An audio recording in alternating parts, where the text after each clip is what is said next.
Greetings everyone, I'm Mar. Once again, this is my opinion. As you can tell from the title up there, I'm continuing my trek through the episodes of Everybody Loves Raymond, one season at a time. Now we're on episode 6 of season 8. This is Peter on the Couch. This is one written by Stephen James Mayer, and apology for a slight delay compared to the previous ones with looking up note stuff. I did not have a chance to actually compile the notes before getting down to review this one. Now, this is one of only 2 episodes this guy wrote for this show. He would also write A Job for Robert the following season, which, if I remember right, I believe that's the one where... oh no, that's a different one. That's one where I only saw the reveal episode at the end. This guy has written some stuff. After this, he did some work on Hannah Montana, How to Rock, Nicky, Ricky, Dickie, and Don, so... This and Hannah seem to be the 2 biggest ones he's on, so definitely looks like it's one of those ones where they bring in an outside one to do an episode. And from the fact that it shakes up the status quo a bit, it definitely feels that, but this is a shake up of the status quo in the good way. Now, as you can tell, it's Peter on the Couch, so it's going to deal with Amy's brother, Peter. He comes over to stay for a bit, and he ends up overstaying his welcome at Robert and Amy's house.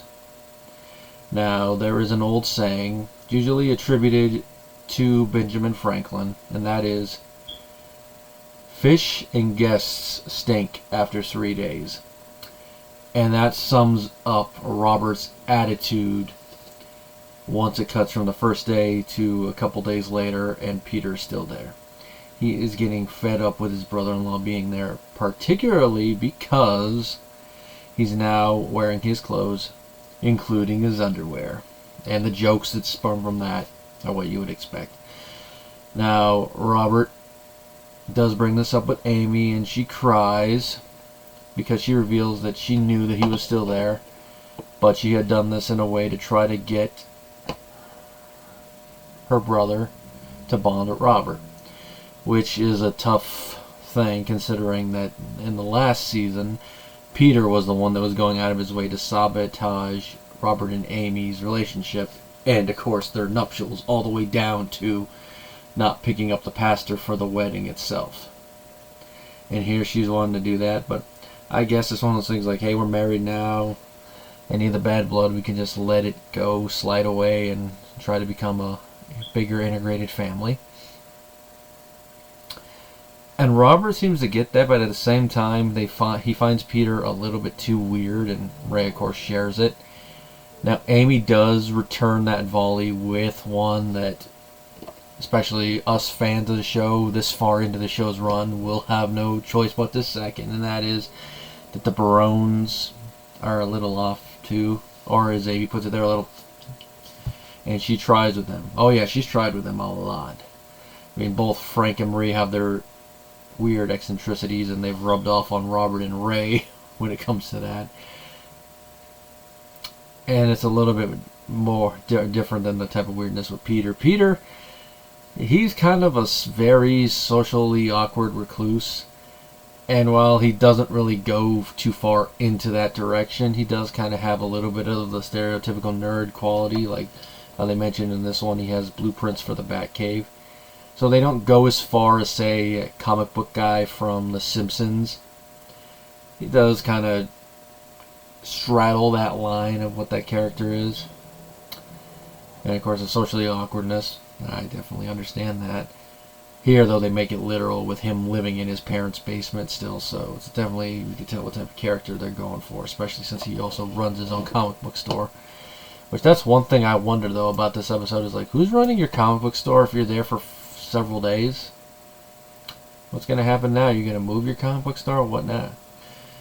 It's one thing the episode didn't really address, at least that I caught.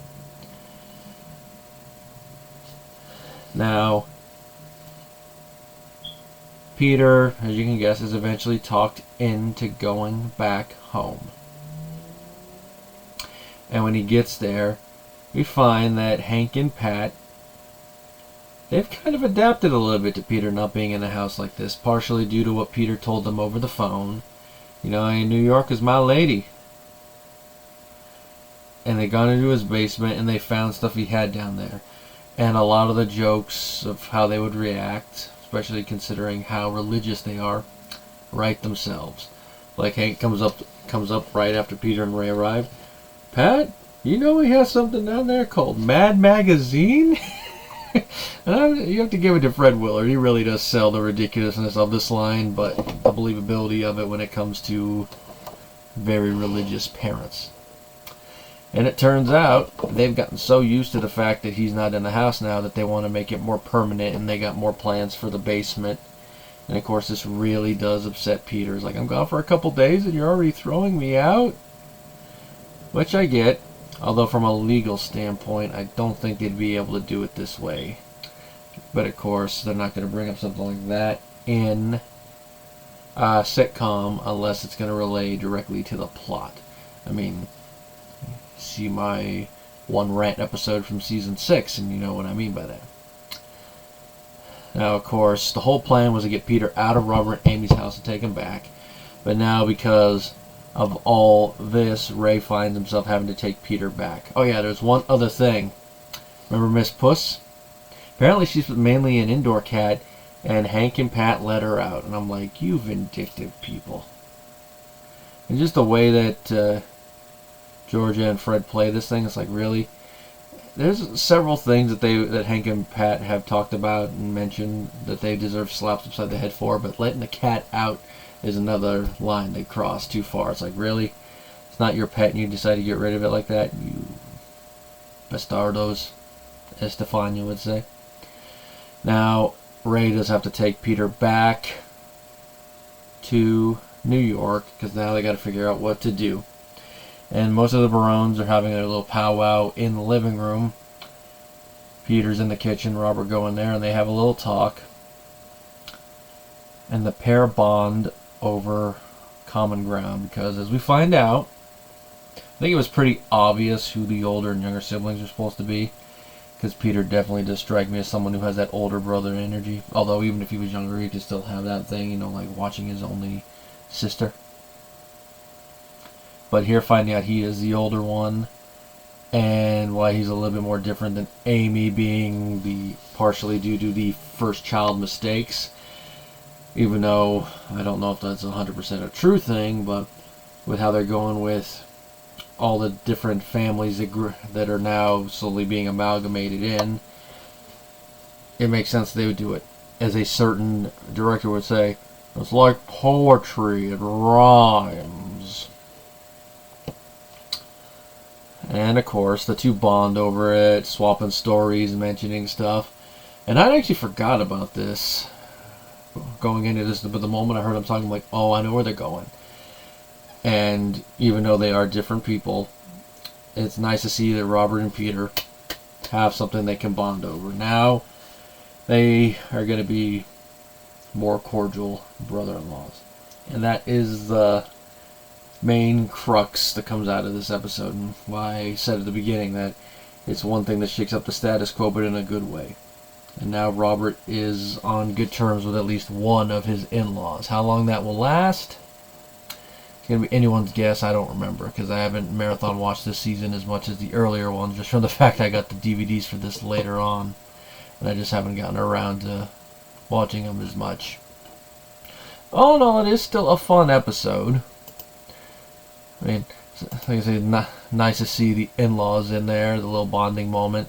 The rest of the Barones don't really have much to do in this episode. I mean, Marie and Frank are only in the episodes at the house. Excuse me, the moments in the house.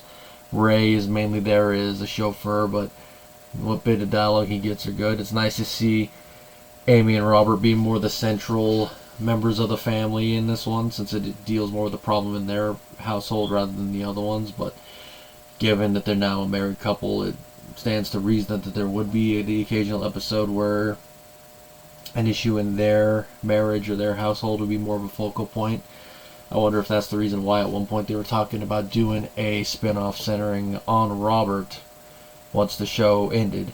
And if you think about it, with Brad Garrett getting his own show, we did kind of get it in spirit, if not in practice.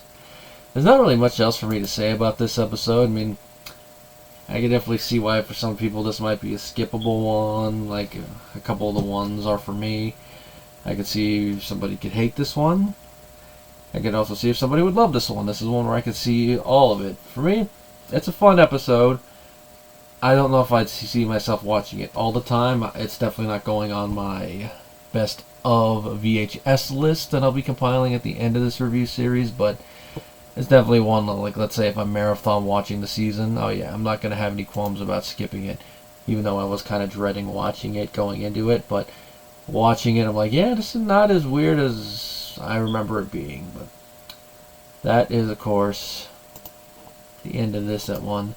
Next episode is going to be one that I do have fond memories of, because this is another one that I watched in the first run, and it deals with the issue of lying to your mother, or more specifically, Ray and Deborah lying to Marie. Till then, everybody.